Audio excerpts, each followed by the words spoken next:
नमस्कार, मैं हूं विद्याशंकर तिवारी। इंडिया न्यूज़ के डिजिटल चैनल इन खबर के लिए बहुत दिनों से इंतज़ार था कि चुनावी साल में बजट आएगा, तो जो अभी तक पिछले 5 बजट में अपेक्षाएं लोगों की पूरी नहीं हुई थी वो चुनावी साल में पूरा होगा, क्योंकि जो सत्ताधारी पार्टी है उसे भी वोट लेना है।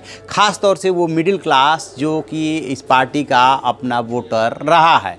तो एक सवाल ये उभर रहा है कि क्या जो इनकम टैक्स छूट का दायरा है जो फ़िलहाल 2.5 लाख है वो बढ़ करके 8 लाख होगा। और इस बहस को जन्म दिया है खुद इसी सरकार ने, क्योंकि इस सरकार ने जब गरीब सवर्णों के लिए आरक्षण का ऐलान किया तो उसमें जो आय की सीमा रखी है वो 8 लाख रुपए रखी है, और इधर जो इनकम टैक्स में जो आयकर दायरे से छूट है जिसमें आयकर नहीं देना पड़ता है वो है 2.5 लाख रुपए।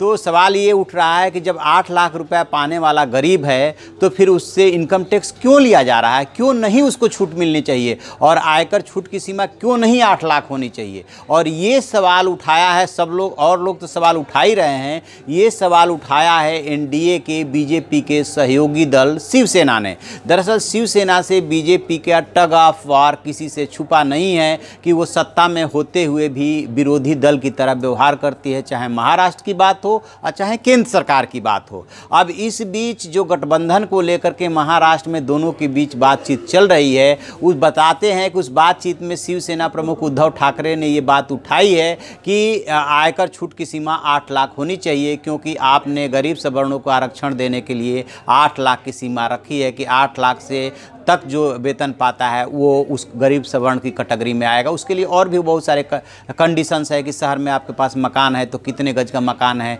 कितना स्क्वायर फीट है, गांव में यदि आप रहते हैं तो आपके पास कितनी प्रॉपर्टी है, कितना एकड़ ज़मीन है, वो सब कुछ ठीक है। लेकिन जो आय की सीमा है वो 8 लाख है। तो शिवसेना की ये मांग उठाने के बाद इस पर बहस हो रही है, इस पर बातचीत चल रही है। लोग बहस मुबाहसा कर रहे हैं कि क्या 8 लाख सीमा तक 8 लाख तक जो है आयकर से छूट मिल जाएगी। यदि मिल जाती है तो फिर मान के चलिए कि 65,000 के आसपास पाने वाले लोगों को आयकर नहीं देना होगा। हालांकि इसकी उम्मीद बहुत कम है, लेकिन ये बात हो रही है। तब देखते हैं कि शिवसेना की बात या अलग अलग कोनों से जो वित्त मंत्री या प्रधानमंत्री तक इसको लेकर के सुझाव पहुंचता है, उस सुझाव के मद्देनज़र क्या सरकार कंसीडर करती है। सबकी नज़र कल बजट पे लगी हुई है। तो आप ऐसी खबरों के लिए देखते रहिए हमारा डिजिटल चैनल इन खबर। उसे लाइक कीजिए, शेयर कीजिए और कमेंट बॉक्स में जा करके अपना सुझाव ज़रूर लिखें। Thank you.